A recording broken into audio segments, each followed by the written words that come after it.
You're listening to the Critical Hour on Radio Sputnik. I'm Wilmer Leon, joined here by my co-host, Garland Nixon. Thank you, Wilmer. The Washington Post reports Henry Kissinger makes surprise visit to China and meets top diplomat. China's top diplomat hinted earlier today to former American Secretary of State Kissinger, the 100-year-old who's been at the heart of U.S. rapprochement with China half a century ago, that Beijing was nostalgic for the days he was running U.S. foreign policy. As we said earlier, thank you. Wow. How bad must it be for the Chinese to be waxing nostalgic of the days of yore of Nixon Kissinger? For insight into this, let's turn to our next guest. He holds the John J. and Rebecca Moores Chair of History and African American Studies at the University of Houston. He's one of the most prolific writers of our time. His latest book is entitled Revolting Capital Racism and Radicalism in Washington, D.C., 1900 to 2000. Dr. Gerald Horne, as always, sir, welcome back. Thank you for inviting me. So, with the Chinese, again, waxing nostalgic, is this an indication that now the adults have come into the room, that the big leaguers are now in the game, and that the bench squad doesn't, not only do they not know how to play the game, they don't even know how the game gets played? Well, all of the above. However, I must say that the sight of the wobbly, probably senile Henry Kissinger, 100 years old, toddling along in China, hardly able to walk, in many ways is a living symbol of the debility and the decrepit nature of U.S. foreign policy. Mr. Kissinger obviously is trying to rescue his signature policy. That is to say, in 1972, he was able to engineer an anti-Soviet entente with the People's Republic of China. However, the price, I think, retrospectively, was much too stiff because the price was massive foreign direct investment from the United States and its allies into China, which has now created this juggernaut which bids fair to leave U.S. imperialism sprawling in the dust. And perhaps even worse, or perhaps even more telling, is that Mr. Kissinger was in China, obviously trying to woo the China on another anti-Moscow escapade. But obviously, it would not make sense for China to pursue that policy because they have enough sense to realize that if they weaken their firewall in Russia, that puts them directly and immediately in the crosshairs. And so Mr. Kissinger, in some ways, is a wobbly symbol of the decrepitude of U.S. foreign policy as U.S. imperialism enters its terminal stage. What kind of statement is this on the Biden-Blinken State Department, in that, you know, Tony Blinken goes there and he, you know, they make him sit around for untold hours and kind of embarrass him. Biden, of course, does the usual foolish, you know, Xi is a dictator. So they just completely botched this thing up. And it almost seems to me like the people in power said, you know, we got to send somebody that has half a brain to China. Did you got Henry Kissinger is the guy that they bring off the bench because the Biden Blinken team is doing so bad. What kind of statement is that? Can I put it another way? Because that's the same question I had, but I was going to ask it this way. Who called him and why? Did Joe Biden, like Tommy Lasorda, make a call to the bullpen? Hey, get Hank in here. Who called Henry Kissinger? And it seems that this would be embarrassing to the Biden people. Absolutely. Dr. Horne. Well, it's certainly embarrassing. But let me bring up a name that has not entered our conversation as of yet. I'm speaking of Barack Obama, because he's responsible for making Mr. Biden vice president, which therefore gave him a leg up into becoming president. But Mr. Obama quite infamously said during the early years of this relationship with Mr. Biden that he has an ineffable quality of screwing things up. And you can see that with regard to this Ukraine escapade, which leads us to the second Obama statement, which is that the United States should not get involved in Ukraine because Russia had escalatory dominance. That's Mr. Obama's phrase, not mine. And what he meant by that is that Russia's population is about 4 or 5 times the size of Ukraine. It has a more robust arms production industry. It was always a fool's errand to think that Ukraine could stand up to mighty Russia.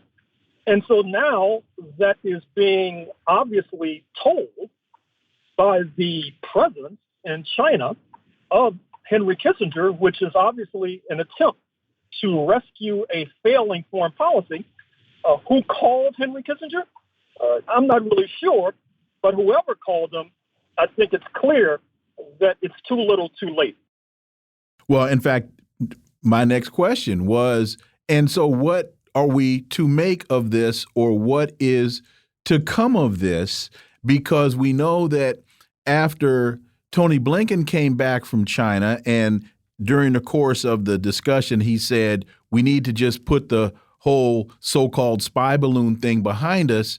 Joe Biden comes out and says that President Xi is a dictator, and the reason we know he's a dictator. Dictators hate when they don't know what's going on, and he didn't know that the spy balloon was here.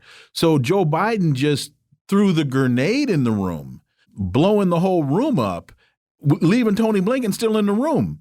So at the end of the day, especially understanding how much the United States wants to pick this fight with China over Taiwan, I can see Joe Biden coming on the TV and saying, we even sent Henry Kissinger over there and he couldn't get nothing done. Well, this leads us back to Mr. Obama's statement. That is to say, this unavoidable quality that Mr. Biden has, his ability to screw things up. And I don't know if you saw him in the White House yesterday with the president of Israel, Mr. Herzog. It was quite embarrassing, not only for the United States, but for Mr. Biden himself.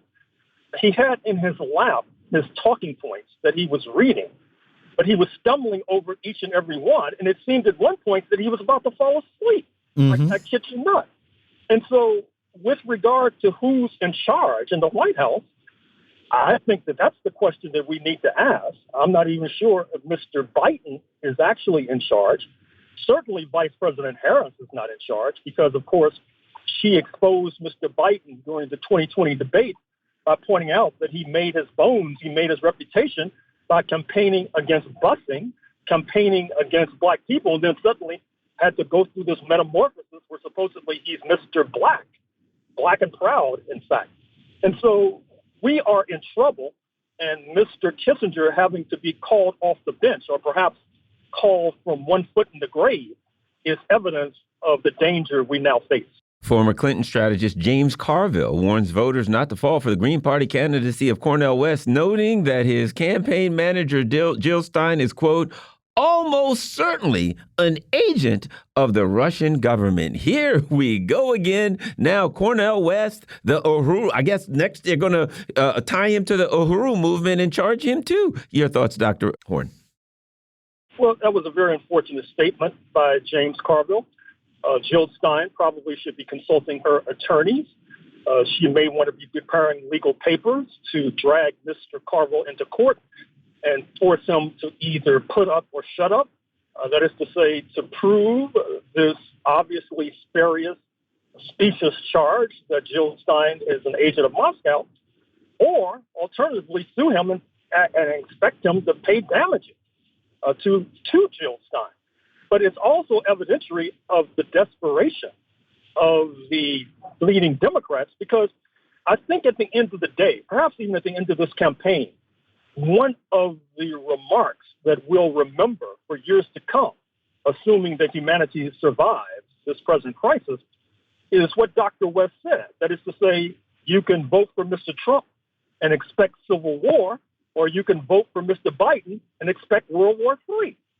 Those are the unappetizing choices that are before the electorate, which is one more reason why James Carville has to throw dust in the eyes of the electorate in order to distract him from this very dangerous crisis. And to that point, James Carville said, talking about Dr. West, he seems to be a very charming man, and he's also a menace. The threat of the continued constitutional order of the United States. And I say this because, look, Ralph Nader was directly responsible for the election of George W. Bush, which brought this horrific Iraq war. So he's playing all of the tropes. Cornell West is taking votes away from Joe Biden and Ralph Nader all of this. 2000. Right. So he's using every quip in the book that he can, trying to push every button to further confuse the electorate.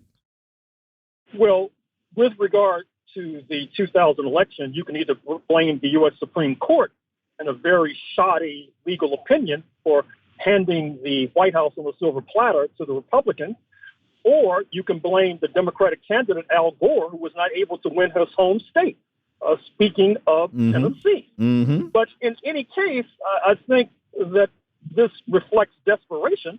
And once again, I would point your audience to the website, Cornell West 24, because Mr. West, Dr. West, has just issued a rather important statement calling for the abolition of NATO, the North Atlantic Treaty Organization.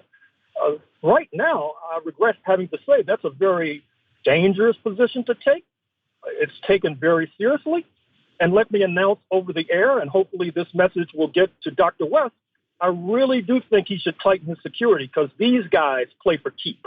Economists blast Menendez for false narrative about crisis in Cuba and Venezuela. More than 50 of the world's top economists have slammed Bob Menendez for recent remarks he made about Cuba and Venezuela. They're saying, basically, he's saying there's no association between economic sanctions and the crisis in these two countries. Dr. Horne. Well, I mean, that's obviously ludicrous. And as you know, Senator Menendez is under investigation once again. He barely escaped prison during his last trial. I don't think that his luck will necessarily hold out, which obviously leads to these kinds of inane statements that he's making, because obviously you slap sanctions on Cuba and Venezuela in order to weaken the government, in order to make the economy scream, as the aforementioned Dr. Kissinger said in the early 1970s with regard to sanctions against socialist Chile under Salvador Allende.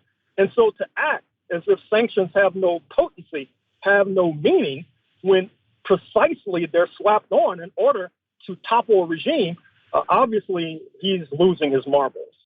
And, you know, people will ask the question, we have just 2 minutes left, people will ask the question, how is it that under the Obama administration, relations were improved? Trump, of course, squashes those, and Biden doubles down. And people say, well, what happened? Because Joe Biden was Barack Obama's vice president. Many will say that at the time that Barack Obama opened relations with Cuba, Bob Menendez was not the chair of the Foreign Relations Committee as he is now. And so what we're seeing is, over the Biden administration, Bob Menendez holding sway. Your thoughts? Well, I think also what you need to factor in are the neocon qualities of one Joseph R. Biden. We see that with regard to his policy in Ukraine. You see that with regard to his harebrained scheme of confronting Moscow and Beijing simultaneously, obviously a fool's errand. And so Mr. Biden has to accept a certain amount of culpability for these policies that are now failing all over the place. Dr. Gerald Horne, as always, thank you so much for your time. Greatly, greatly appreciate that analysis. We look forward to having you back. Thank you.